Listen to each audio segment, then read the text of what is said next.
Welcome to Gay Men Going Deeper, a podcast series by the Gay Men's Brotherhood, where we talk about personal development, mental health, and sexuality. We are your hosts. Michael Diorio is a life and wellness coach specializing in sexuality, relationships, and self-confidence. Reno Johnson is a spiritual life, love, and business coach. And I'm Matt Lansedal, a counselor and facilitator specializing in healing and empowerment. So we each have our own private practice, and in this podcast, we're sharing all of our best stuff with you guys. Today, we're talking about the challenges of being a gay man. We're going to be exploring questions like, what are some of the challenges you faced or still face as a gay man? And what helps you face these challenges? And as usual, we will continue these discussions on the last Thursday of every month in the Gay Men's Brotherhood sharing circles, where you'll have your chance to share your own experiences. We also have our connection circles, which happen on the second Thursday of every month, and our smaller, more intimate breakout rooms where you can discuss the topics on this podcast with other members of the community. So doing exactly what Michael, Reno, and I do every week. You'll get your chance to do the same thing. So you can go to gaymensbrotherhood.com and check out our event section to RSVP. If you don't have Facebook, you can get on our email list and we'll email you the Zoom link to that as well. And just remember that this podcast and YouTube channel are listener and viewer supported. If you enjoy what we're creating, you can support us by making a donation to the show using the link in the show notes. You can also subscribe to early access option on Apple Podcasts, listen ad-free, and gain early access to episodes. And all your support helps us to continue making content for you and supporting our community. And we do thank you for that in advance.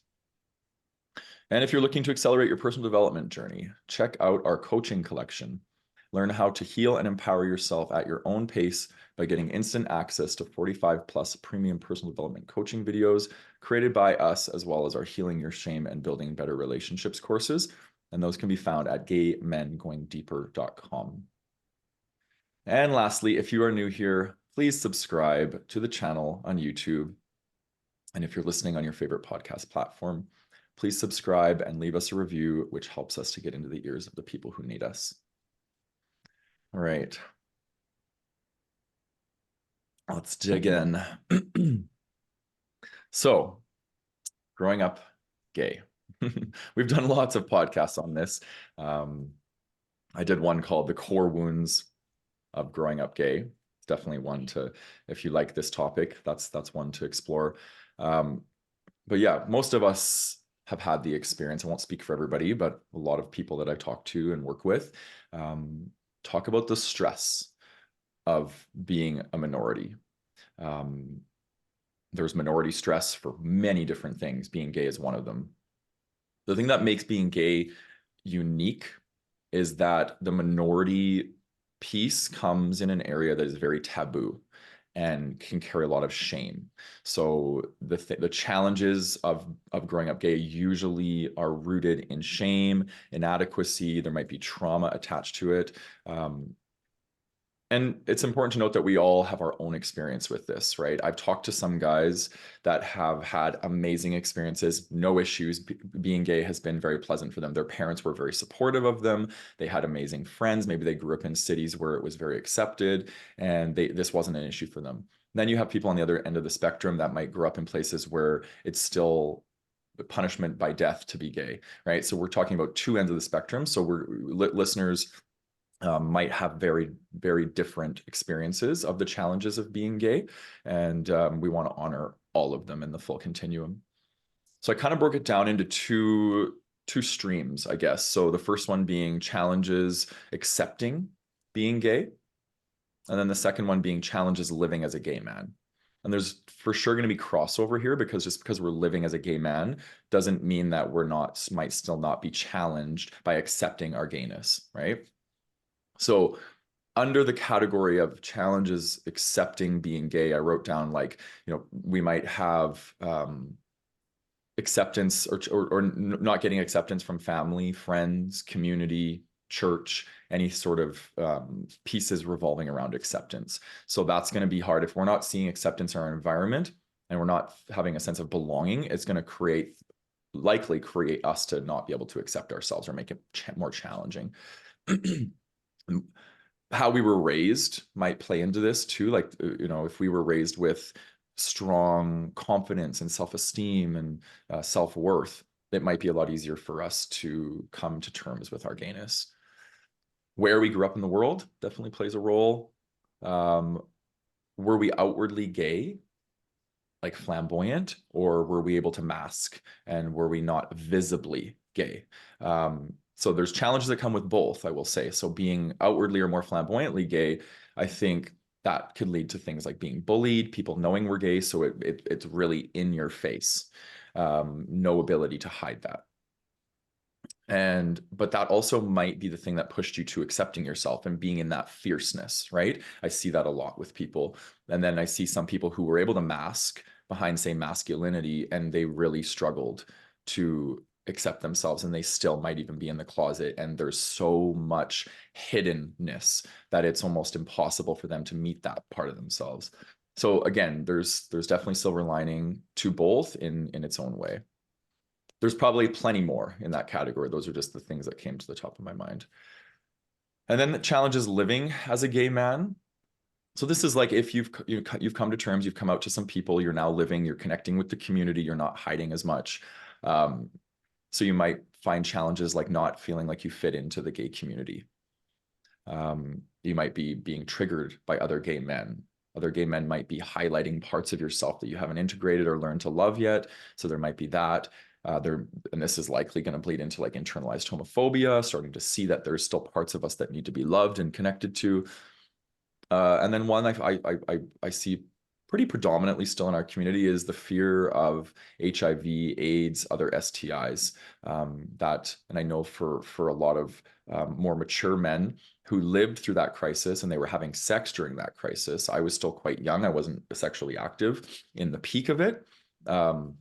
That might be a very, very big fear and a big challenge with living as a gay man. So yeah, I don't want to go too much further because I don't want to ruin all the things that we might have to talk about in our thing. So let's go into the first question. So what are some of the challenges you faced or still face as a gay man?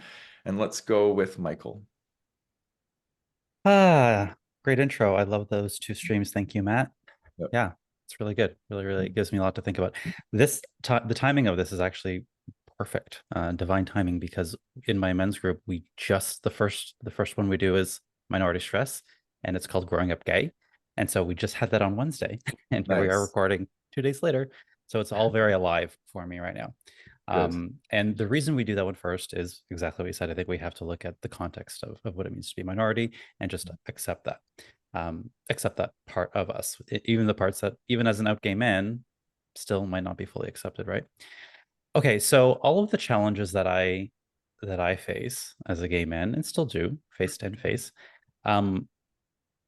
they all kind of lead to one greater arc that I kind of want to talk about. So I kind of looked at it from a macro view, and I will explain some of the more specific ones later. And I think a lot of people are going to resonate with this, similar to what you had said, Matt, but not everybody, right? So just take what resonates and leave the rest, as they say.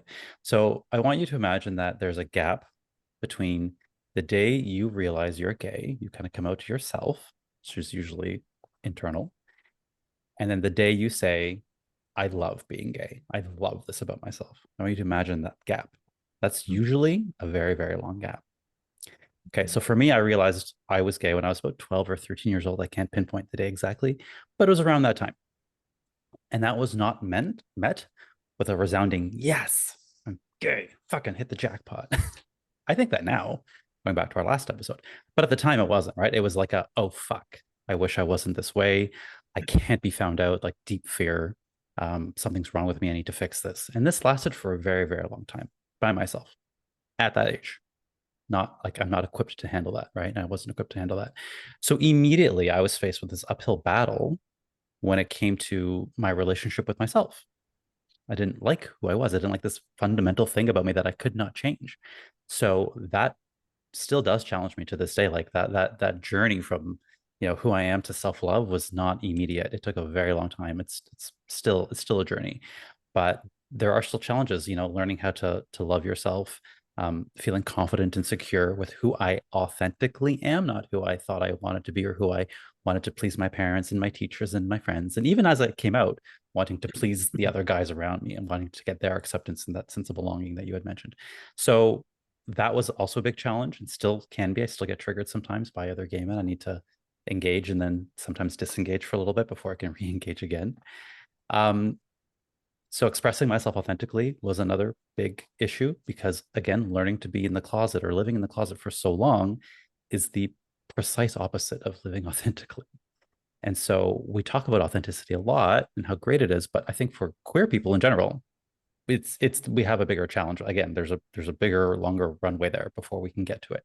And so these are some of the biggest challenges. And again, still face that fear of visibility for me even comes up in my business sometimes, even as we do this podcast, right? For sure. So that's still there. It's still lingering. Not to mention, we can have done many podcasts about this. I don't want to go too much into it, but not to mention my relationship with sex itself. As you had said, Matt, shame. Uh, our other is very taboo. And so my relationship with sex already from being like a Catholic Italian wasn't great to begin with, but then add the gay factor. And there was just a lot of deep shame and fear of HIV at the time. Every time I looked at the TV and there's gay people on TV, it was some kind of something about HIV/AIDS. And so I thought I was going to die. Even though I wasn't actively sexual, I thought I was going to still die. Yet I had this deep desire. I had like this internal yearning for like dick and men. And I was going through puberty. I'm like, what is this? This thing I'm so afraid of. It's also this thing I deeply, deeply desire. So again, a whole internal mess, right? Now, what made it worse, of course, was, as I'm probably going to speak for a lot of people in my age range here, or even before me, or even maybe kids today. But parents aren't often equipped with a guide on how to raise a gay child. Mine certainly were not. I had no mentors, I had no role models, and so I got no education on what it meant to be gay and no real exposure to the culture and community. I think that has changed now. I think, which is great. Like there's a lot more representation of queer people on TV, which is great, but not necessarily for me. So the result was I was kind of going at it alone. And there's a whole internal mess, low confidence, low self-worth, hiding myself, not even knowing who I truly was or what I truly wanted, or definitely not how to get it. So that for me, all of the issues that I face and faced as a gay man stem from that very long journey to self-love and self-worth. It was messy. It was a lot of trial and error, but I got there. And you know what? Going back to our last episode where we talked about what we love about being gay, I think that's why there's so much strength in our community, is because a lot of us did have this journey. I'm sure for a lot of you listening, this might sound quite familiar to you. So, there's a lot of that, I think, and I'm very proud of myself for it. I'm very proud of, as I see other people, you guys are two of them, but it's hard nonetheless. And I think we sometimes forget that because we don't know any other way. Yeah. And there's a lot of pain in the process. Again, going back to my relationship with sex and intimacy, there was a lot of people that got hurt because of that. And I think a lot of gay and queer people do unintentionally hurt each other because we are not equipped. My story was confusing sex with intimacy, mistaking love for attention, and hurting people along the way. So yeah, I want you guys to think of that time span between the moment you realize you're gay and then the moment you can authentically say, oh my God, I love this about me. It's years, decades. Some people don't even get to it. And that makes me very sad. And it took me decades. So frankly, that's my mission with what I do with the podcast, with Brotherhood, with my coaching business, is I want to make that span real short. I want people to be like, I'm gay. Okay, cool. Here are the things that I didn't get, by offering a supportive community of relatable education, emphasis on relatable education, and then mentorship and coaching. Because quite literally, I think all of the challenges that I faced, I'm sure they would have still existed, but I would have gone through them a lot faster with support, with tools, with education, and I didn't have those things. And I think a lot of people still don't. So yeah, I think all of my challenges, and again, I want to underline this, and I'm happy you mentioned it, Matt, but it's not like I'm cured and I'm good now. They still do pop up a lot from time to time, and people who listen to this podcast know that. How old were you when you came out? When I said it out loud to another human for the first time, I was 19. 19. And so 12 when you realized it within yourself? Yeah. Yeah, it's a long 7 years. Yeah. And at that age, who's equipped to handle that? Right. Yeah. Interesting. What about you, Reno? Well, when you put it that way, like I knew I was gay. And I certainly knew I was different. Oh gosh, like 5, Yeah, me too. 5 probably, right around there.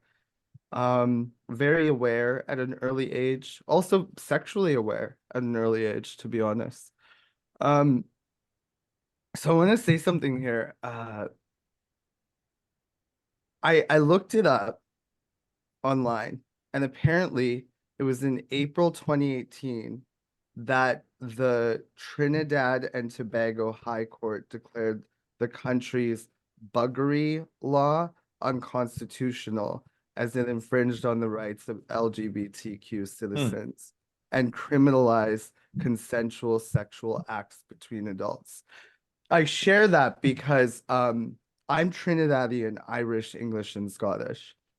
And it to me it paints a picture of like the progress we've made and the progress we're still making, and that was only in 2018, right?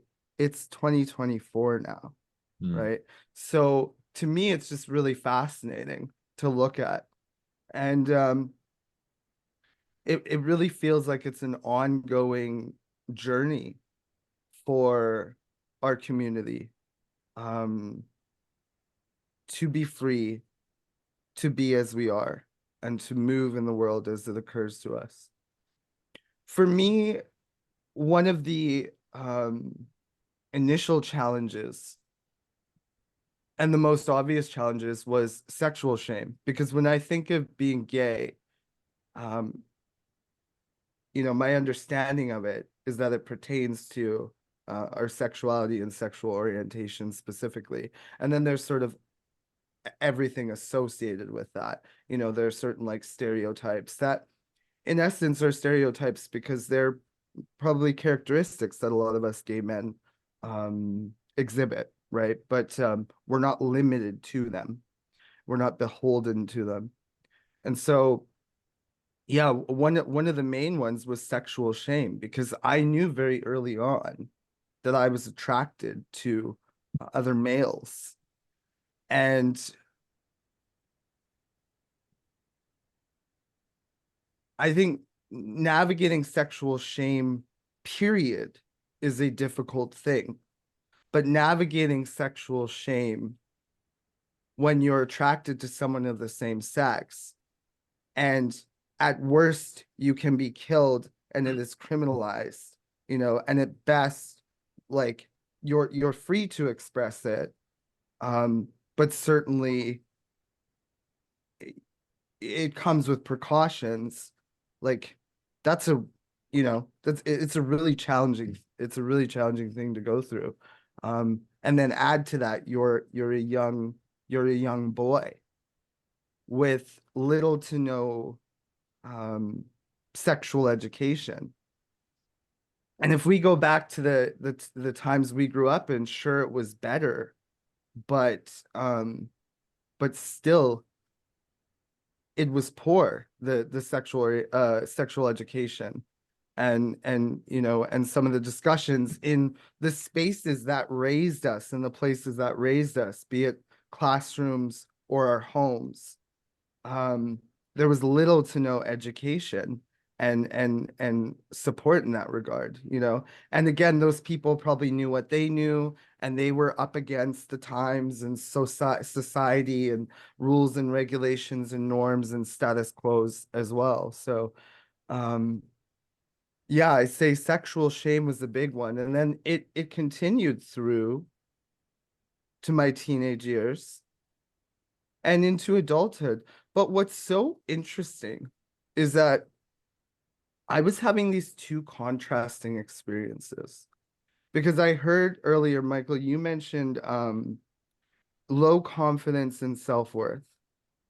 And what's interesting is I didn't struggle with low confidence and self-worth. Like I was incredibly courageous, incredibly audacious, and incredibly curious. So I didn't really struggle with that so much as it was just made clear to me that what I was up to and who I was being in the world was wrong for some reason. And so, you know, I sort of either hid it or watered it down, but it was there to begin with, you know.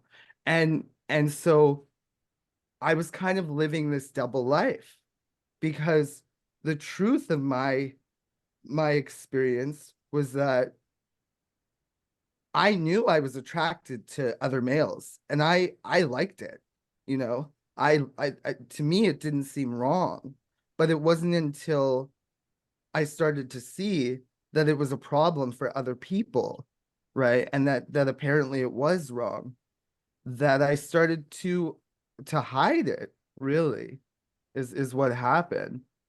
And then, of course, there's other elements of my experience, maybe not as tied and tethered to my sexuality, like my femininity, you know, and the way I chose to dress and move in the world and speak in the world, and what I was drawn to in terms of entertainment and hobbies. Um, I was also mm, criticized and judged and critiqued for those things, right? Because boys are not supposed to like Beauty and the Beast. Boys are not supposed to play with Barbie dolls. Boys are not supposed to pick female characters in video games, right? Boys are not supposed to spend so much time with girls. So there's all of that stuff, which again is unrelated to my sexuality, but it's still tied into being a gay man or just being me, right? Um, and then I'll just sort of list some of the other struggles, but I won't get into so much detail. But shame around my unique expression, unbelonging within society, family, and among friends and acquaintances, confusion around my identity, um, not fitting into the gay community, that came later, which was unexpected because I don't know if y'all can relate, those of you listening, but I certainly thought, oh, I'm gonna walk out and there, you know, it's gonna be like there's gonna be a party, right? A celebration. Like the doors are gonna be open and it's gonna be great and it's gonna be so much fun. And listen, it was in its own way. And also it was a very sort of out of the frying pan and into the fire kind of experience, right? So I had to grapple with that. Then there's the piece around race, and you know, go back to previous episodes of this podcast to hear more about what that's like for all sorts of different people, including myself. Um, Dating and relationships, you know, there's struggles there because, well, guess what? If there's guidelines and rule books and you know, a sort of structure and path cleared and laid out for those of us who are heterosexual, but none of that exists for gay people. Well, then, damn, we got to figure it out through trial and error. And we still are, you know, we still are. Relating to other males, that was another challenge that, you know, I still grapple with to this day, right? How do you contend with being physically, sexually attracted to other males and also being in relationship with them, whether that's romantic partnership or friendship or, you know, what have you. So that's sort of the list of the list of challenges that I navigated. Yeah. And I could probably say more, but I think I'll leave it there for now. Can I ask you a question right now? I'm Yeah. curious that age range. So you said that at first there was nothing wrong with it, and then it wasn't until like other people started influencing your beliefs that it became a Yeah. problem. What age was that? Um, I was probably, I want to say like somewhere around 10 years old or something like that. It would have been around 10. You know, somewhere in that ballpark, maybe like give or take, but I'm gonna say take more than give because it would have been 10 or younger. But what I remember was there were two instances where me and another boy, a friend, were caught exploring right? And one time I was yelled at. It was well, I won't say who caught us because I don't want to bring them into this, but I was yelled at and ran home and then heard my parents yell. Well, I just kind of revealed it. But I heard my parents yelling. They were arguing about it, right? That it had happened. And I'll just say it. My mom and dad were arguing. My dad was the one who caught us. And I can understand, I really empathize with him because what do you do with that, and so I understand where he was coming from now, and I don't resent him for it at all. At the time I felt a lot differently, and you can imagine the shame a person would experience when you're engaged in that kind of exploration and experimentation, and then you're caught by your dad and he yells at you, and then your parents are shouting after that, mom defending you and dad reprimanding, right? And then the other instance was my friend's mom caught us and she said we couldn't hang out anymore. And yeah, that was really challenging because I didn't know, like, to me, I didn't really understand what we'd done wrong. I just knew we were doing something that now I can say was taboo, I suppose, right? But in both situations, it was consenting, right? It was consensual. And we were, like I said, I mean, at that age, like, my goodness, you're just figuring things out. You're literally, pun intended, feeling your way through life, you know? So yeah, thank you for asking the question. Yeah. It just goes to show that homophobia is a learned behavior, not natural. Because for those when you're pretend, like, a kid doesn't know, like, you that's the beauty of it. Like, you have this childlike innocence and you're just exploring, you're just playing. And yeah, I'm happy you mentioned that. But it wasn't until, like, other people with all of our cultural norms start shoving that down your throat, being like, oh, this is wrong, this is bad, people shouting, that's when all of a sudden it's like, oh, wait a minute, like, what happened? Like, I was just being me. And that's Because the I was issue. good. I was good. It was like the heels, so much fun. The Barbie doll, so much fun. The exploration, so much fun. Like, I was good. Yeah. It wasn't me. I didn't have a problem with it. They did, I wish I was like that. I thought that I was the problem. I Yeah. internalized that for a long, long time. Yeah. Yeah. I get that. How old were you when you came out, Reno? Like, out to people? 19. Okay, so yeah, all around the same time. Yeah. Yeah. Yeah, your story brought up a lot for me, Reno, because we're so similar as usual. I know. So for me, it was 5 as well. And then I came out at 18. So there was a 13-year period where, yeah, there was a lot of stuff that happened in those 13 years. I was a little slut when I was younger, like 5 years old. But I think I told this story on the podcast before. My very first memory, like, ever, that I can remember or can recall, was when I was probably 4. I had an erection and I ran up to my dad and he was laughing and he said, go tell your mom. My mom was laughing and there was all this, like, confusion and I was scared and there was, like, shame. And so that was, like, one of my very first memories, which was a sexual memory. And then I remember having a lot of, like, arousal with young boys that I was playing with. And then I started playing and being sexual around 5, 6. The first experience I had was with a girl. We were playing house and we were both naked and we were in the bed and we were, like, rubbing each other, like, that sort of thing.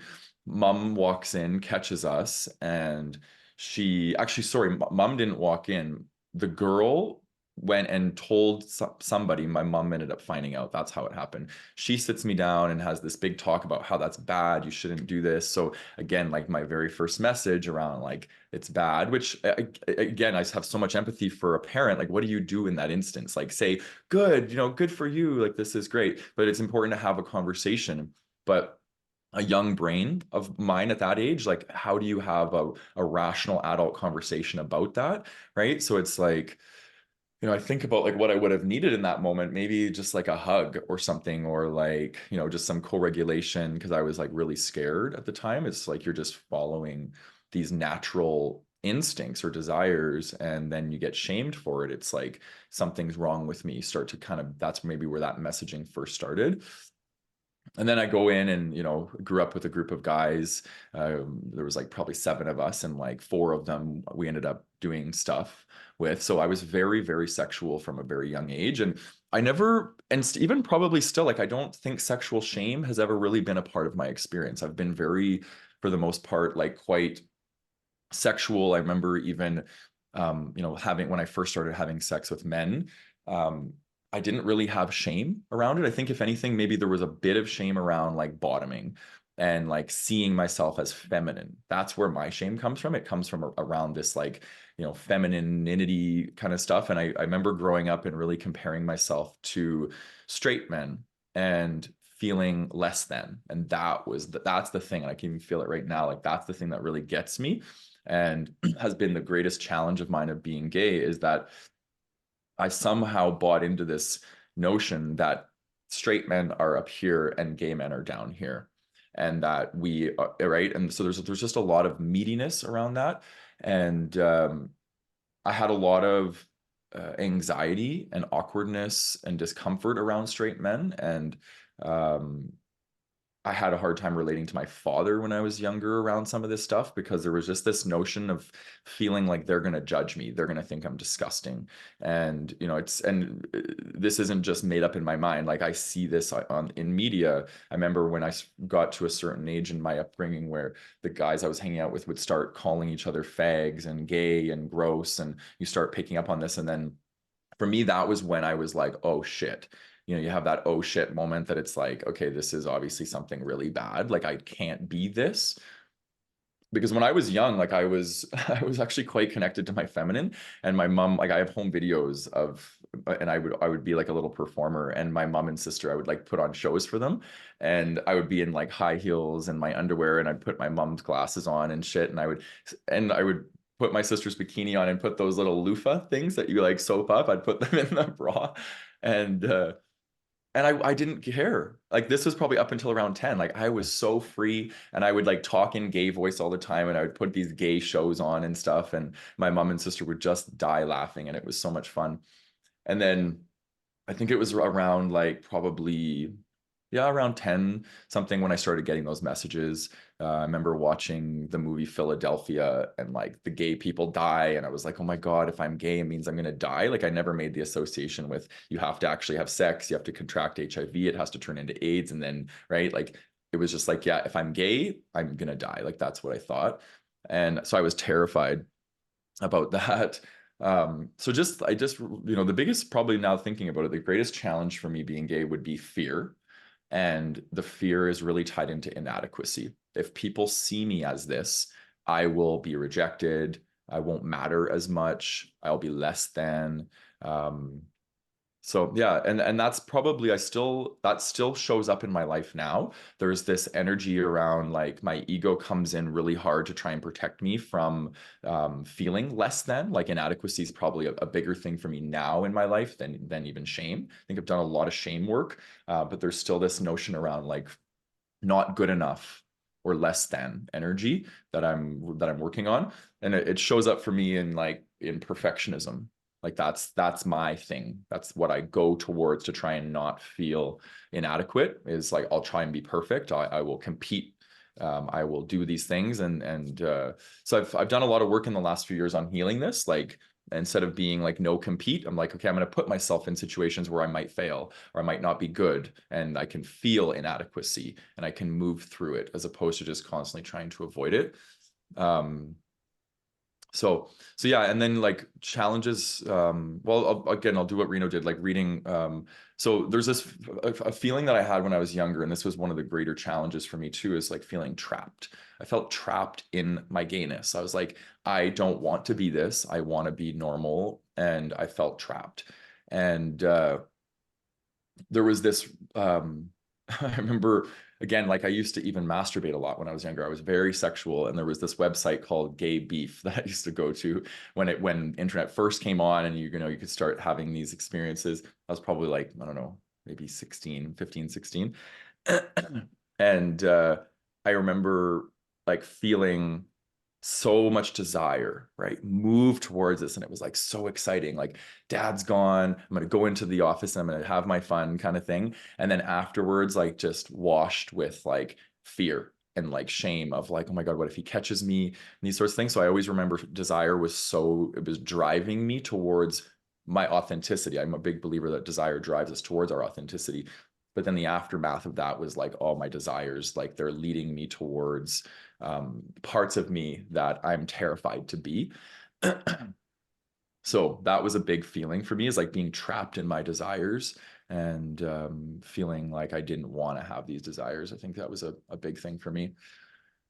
And then just the life, the childhood that I had, like growing up in like a household there was a lot of turmoil, and I didn't, like, my parents were very preoccupied with themselves and their own stuff and their divorce and all these sorts of things. So I feel like I kind of got neglected in a way, and I didn't develop self-esteem really and self-worth. And like I'm a late bloomer in this area. I'm learning how to develop these things. And I think that really affected me, because trying to integrate something so big as being gay was really hard for me, because I think if you don't have the foundation of worthiness, it makes it really challenging, right? So for me, that was a big piece.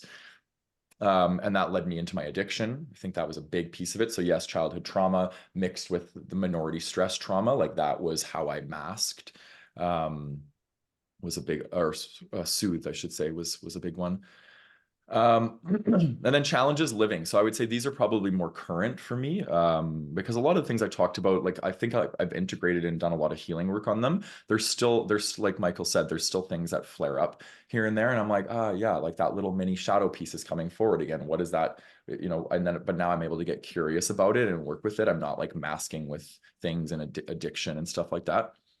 But feeling like I don't fit into the mainstream gay community, it's just a big one. And it's when I was younger, I tried to fit in and I did the things that the mainstream gay culture does. And, you know, I had some fun, don't get me wrong, but that's not really who I was. I felt like I had to abandon my truth to fit in. And so that's a piece for me that I'm still working with. And then attachment injuries.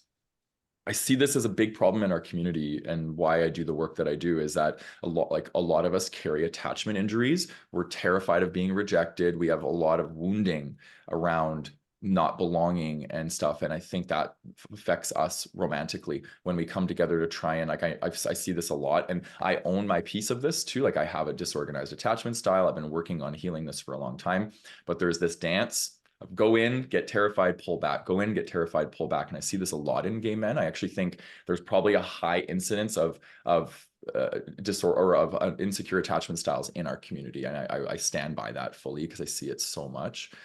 So that's a struggle for me, because I'm like, it's hard, you know. I want intimacy. I want to feel safe in intimacy, but I struggle with that in two sides of the coin. I struggle with that within myself, and I also see it so prevalently in others that I'm like, oh, am I ever going to be able to get to that place where it's like there's not this feeling of like wanting to run or wanting it so much that, you know, you become anxious about it or preoccupied with it. It's interesting. And then another thing that I still struggle with is building platonic relationships can be hard, because there's such a strong emphasis of sex in our culture. And I'm working right now on building friendship in the community. I've gone off the dating apps in the sense of looking for anything more than just friendship. And I'm finding it hard, because I start connecting with guys and they want more and they want to have sex and these sorts of things. And I'm like, I want gay men that I can be friends with, because it's great having straight male friendships. I love that too, but there's also something special about gay friendship, where you can like talk about gay things, and it's like, you know, you understand the intricacies of it. So there's a part of me that's like, you know, I don't want to be objectified, or I don't want to be desired all the time, I guess. And I understand too, because I have that as well with guys. Like, maybe they're really attractive and I desire to, you know, have something with them, and maybe they don't want that. So I get it can go both ways, but it does make it challenging, because I'm really seeking platonic connection and intimacy in my life right now. And it's like, it's proving to be not as easy to find as I thought or hoped. Yeah, that's my experience. Yeah. Question for you. You mentioned putting yourself into situations that would support you in healing that sense of inadequacy. Yeah. Do you remember how you selected like what you would engage in? Yeah. Like what activities you would engage in? How were those chosen and what were some of those activities? Yeah, good question. I'm still working on this Yeah. because like failing in front of people, oh, it's like it's the biggest one for me. Yeah. Like truly, like I can handle being rejected, these sorts of things, but failing in front of people, there's just something about it that brings up shit for me. But singing was the one. That's the big kahuna. And I'm like, in typical Matt fashion, I went for like the deep end. I'm like, just throw me in the deep end. It was a Yeah. lot for me, but that was probably the biggest. The biggest one is just really putting myself out there, and then going to the retreat in Costa Rica the first time was a big step for me, putting myself out there, because I had done online work for 6 years. Yeah. And I was like, didn't remember what it was like to be around people in a professional sense, because I've done all my work for 6 years online. So going there and working with people and facilitating and stuff in person was a big step, big Wow. risk for me. Yeah. And why singing? I mean, I think I know the answer because singing is a big one for me too. But Yeah. why is it singing? So why is it singing that I enjoy, or why is it singing that would bring up Why stuff? was that the big kahuna? Just, oh, why was it the Big Kahuna? I think there's something about singing that it's like, when I'm singing, I feel very, very seen. Mm, It's like when I sing from a part inside of me that is like, it's very emotive, very vulnerable. It's like, so if I'm singing in front of somebody, I'm sharing like my pure soul with them, right? So that is a big thing for me. It's very vulnerable.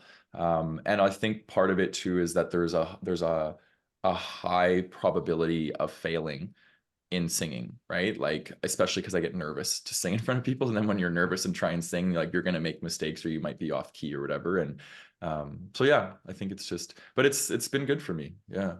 thanks for sharing. Yeah. Yeah. Yeah, Thanks for, so many similarities. It's interesting when you share. yeah. Even you were talking about like you were engaging with someone who's female and that whole situation. I was like, yep, that happened to me too. I didn't even get into that because this is an episode on gayness. Yeah.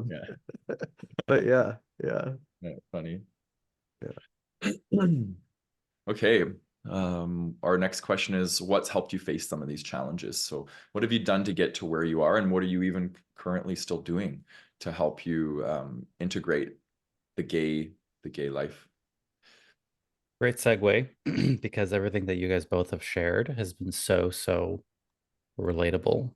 And Mhm. that's the word that I think helps answer this question for me, is talking about it. Not just talking about it, but listening. Like, I'm sitting here listening to you guys and thinking, oh yeah, me too. I get that. I feel that. I know that feeling so well. There's so much relatability. And that's what has helped me. And I will say this, in the role that I do, it is my mission, and I've made it my mission to serve this community. And this has become my life's work. So I do spend a lot of time thinking about this. And yes, there's, I guess my short answer to this question is, it's those three things that I said I did not have: a supportive community, a relatable education, and mentorship and coaching. Hmm. Okay. So I've built my business, Willismo, on those three pillars. Those are the three things that I have built my business on. And I can speak to a little bit of each of them, but I want to really hit on the supportive community piece, because that's what we're doing right here. And they all kind of overlap. They're not isolated on their own. There's a lot of overlap between them, the education and the community and the coaching and whatnot. But I really want to talk about this piece of relatability and listening to others and being in community. It is so important. And I'm sure you guys have seen this as well. When people come together and share their experiences, as different as we are, by race, by age, by experience level, we have so much core humanity in our experience. And I think that is a very powerful way to face these challenges. First of all, like, my whole story was, I'm alone in this for so long. I'm alone. No one else is to deal with this. No one else is like me. I'm fucked up, whatever my story was at the time. And then all of a sudden to be like, oh, wait a minute, I'm not. And this thing that I am is very natural and beautiful and wonderful. And when I see Reno talk about his experience, and Reno kind of gives me permission to have that flair and to have that sass, right? I'm like, okay, cool. If he can do it and he's a happy, healthy homosexual, then so can I, in my way, right? And I think it gives us all permission to do that. It gives us a sense of not being alone. So for me, that has been one of the greatest ones. And even when I came out, I've talked about when I moved to Toronto, in the Village. And yes, I was terrified because I was like this little suburban gay boy. And I was like, oh my God, part of me was so thrilled to be part of this. I'm like, oh my God, look at all these people having happy lives. Like they're having fun, they're kissing, they're hugging on the street, they're just having the time of their lives. But again, I didn't know that. When I didn't know that, I didn't know what I didn't know. So for me, that piece is a huge part. And then when I say relatable education, that could be lots of different kinds of education. Everything that you guys have just talked about, a realistic sex education, what that means, like a sex education without stigma or shame. That is a huge piece of it. Education on how to connect, how to relate, how to speak, how to communicate, how to receive love, how to give love, for that matter. All of these things. So, like literal education, I think is very helpful. And the mentorship and coaching piece, which is a lot more in depth, one-on-one. And it doesn't have to be mentorship and coaching. That's just what I offer through my platform. But this could also be therapy, counseling, all the things, like all the modalities. But either way, having that person who is, I would say, queer or LGBTQ informed at the minimum, having that one person who you can trust in that special container, like a professional container where you can bring a lot of this to, including things like trauma and addiction, where you can bring that to somebody and really heal some of those really deep core things. I think those are the three, things: supportive community, relatable education, and also just say professional help, whether you want to call that mentorship, coaching, or what have you. Yeah. That's it. Yeah, I love that. Thanks for sharing.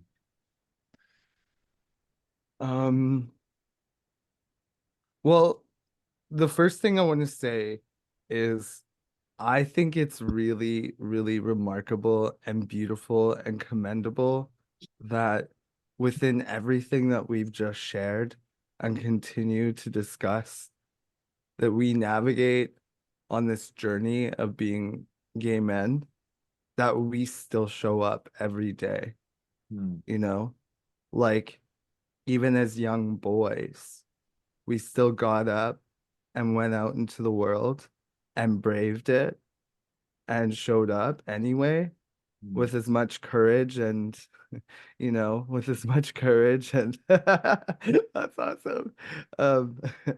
Yeah, with as much courage and audacity as we could. So I think that that's beautiful and commendable.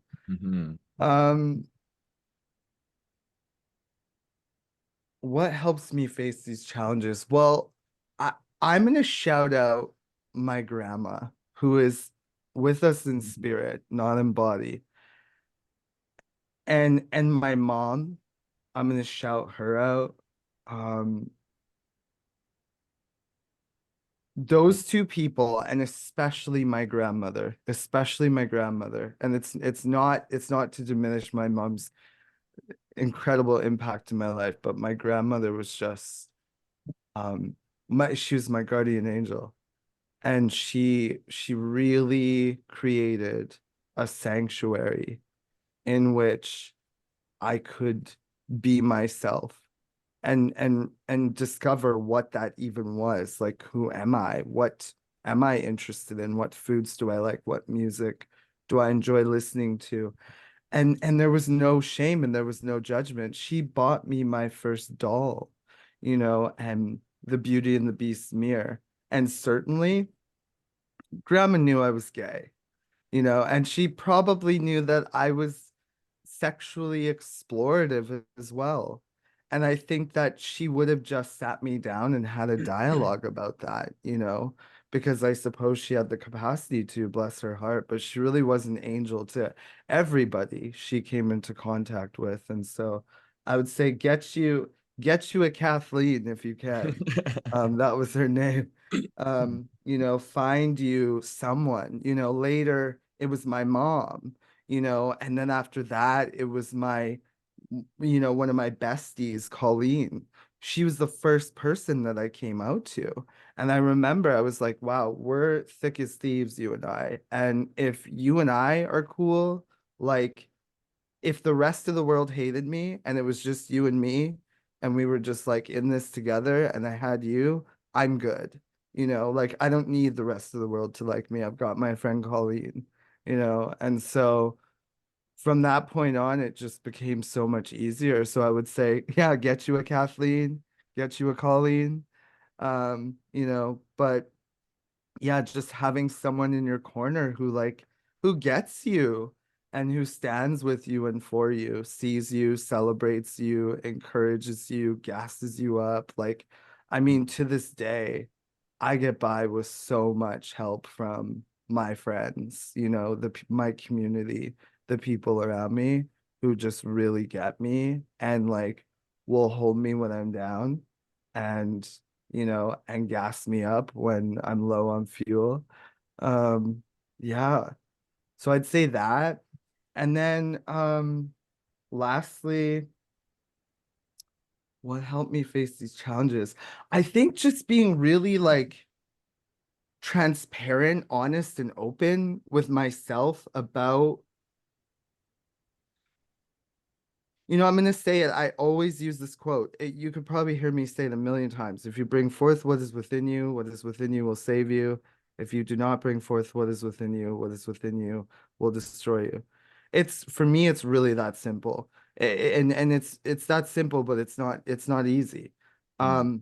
But that really helped me, like to really just own, okay, this is what's happening for me. This is what's present for me. This is where I'm at, and to really just own it and reveal it to myself, whether it's in a journal or, in an audio recording on my phone, or whether it's to a trusted friend and confidant, somebody who I really trust and will cherish my truth, Mm. but those two things, major, major, yeah. And then be that for someone else after, Yeah. after be someone's Kathleen, be someone's Colleen, pay it forward. Yeah, Mhm. yeah. That's really cute. Yeah, I love that. I remember when you were talking about your grandma last time, I felt all lit up. Oh, That's so love her, sweet. Yeah. love her. Yeah, It's so nice that I'm a believer that we all, like, no matter what we go through in life, we always, God or whatever you believe in brings us our angels in material form. And it's like, these are the people that you're going to go through this with, and turn to them, open your heart to them. And that's really beautiful that you had Kathleen. yeah, Kathleen. Yeah. Yeah. Yeah. Yeah, I didn't have this down, but I think I gotta say that as well, like to my mom and dad and my sister. Like truly, I came out to them and it was like nothing at the end of the day. Like my mom was like, "Yeah, okay, cool." I knew, like, moving on with the day. I told her on Mother's Day when I was 18, and she's like, "Sweet, awesome, thanks for the Mother's Day gift." Right? And it was kind of like, yeah. She's like, "It's funny, I was gonna actually ask you today." And she's like, "And then this is the day that you choose to tell me." So obviously, my mother and I are both Geminis. We're very connected that way. Um, yeah, and then I think for me, again, there's still some healing taking place, like just starting this brotherhood, creating my kind of gay community. Like that's what I wanted to have for the gay experience. So I'm gonna create it. It wasn't there, I couldn't find it, and I could have chosen to like wallow in my shit. And I was like, no, I'm gonna create what I want because it's needed. So having that has been, I think I've integrated a whole new part of myself just in the last 4 years working with you guys and having being around other gay men that are interested in what I'm interested in. And the brotherhood has attracted, like, we could say this even like when Callan was here, like the four of us, we each brought in like a percentage of people into the community, and even like Ellery and all the people that influence this culture bring in their people. And my people are like the highly sensitive, empathic, intuitive, like demisexual, like those are my people. And like I have my own sub community within the community, and these people follow my work, and they, we connect and stuff like that. And like I'm just so grateful for that, because without this I wouldn't have those people, or at least it would be harder to access or find them. So that's something that's really helped me feel like I'm not alone Yeah, because it's one thing feeling alone, like in the world being a gay man, and then it's one thing feeling alone being a gay man within the gay community. That's like another mini trauma in and of itself. So, and then you know, like years, I've done therapy since I was like 11, so that's definitely been a big piece of my growth is personal development work, coaching, counseling, all the things. Yeah. Connecting with my feminine energy. That's been where I've done a lot of healing work. And when I say feminine energy, I'm not necessarily talking about like dressing up like a woman. That's not what I'm talking about. Like that can be a part of it for sure. But like I think connecting with like my slowed down, like my compassionate, my open-hearted, like my like curious side of myself that isn't having to drive things forward constantly. And I think trauma for me put me into hyper masculine, like wounded masculine energy. And I've had to like heal that and like connect to like my slowed down, more like sensitive nature, and like connecting with that part of me has been really helpful in embracing my gay self as well. And then these are all kind of things that are related to the things I was talking about. So setting strong boundaries with gay men in friendship, if that's what I'm wanting, like I have to set that's my boundary. Like I want to have a platonic connection with you. I don't want this to go into this other area. Like having to speak up for my needs is like really important. And then practicing being imperfect and humble. Like imperfection and being with my imperfections creates humility in my experience, and then that has been really helpful for me. So I've learned a lot in authentic relating. Authentic relating I attribute into my growth in the last 4 years has like really been authentic relating has helped me so much. Like 90% of my growth has come from my authentic relating experiences and like the friends I've made in through authentic relating and the teaching. I now teach it and these sorts of things. So that modality's changed my life in my opinion. So yeah.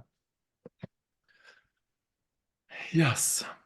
Oh, what a juicy conversation. Mm-hmm. So good. Yeah. And thanks for guys. I love that we are like, it feels cool to like hear stories about your childhood. And I love the storytelling of this podcast and like learning a bit about, you know, who you were when you were younger and your family and stuff like It that. restores that layer of humanity, you know? And like one of the I wrote it down, I wrote it down on paper. I wrote restoring the light, you know, and I really feel like these conversations do that. You know, it's like they restore the light, and there's something so sobering and enlightening about them as well, you know. Yeah. And then we really get to see each other and we really get to connect to each other, like truly. Yeah. Yeah. Yeah. Yeah, I agree. So I'm going to read the questions again because I want people to leave some comments in the on YouTube. So what are some challenges you face or still face as a gay man? So let us know in the comments. And then what has helped you face these challenges? Yeah, share with the community because this could be a nice episode where people can go and read the comments and like feel like normalized and humanized. So, and if you have not yet already, come and join us on Facebook, Gay Men's Brotherhood. And there's 9,000 guys now that we're building a really beautiful community there. So come join us over there.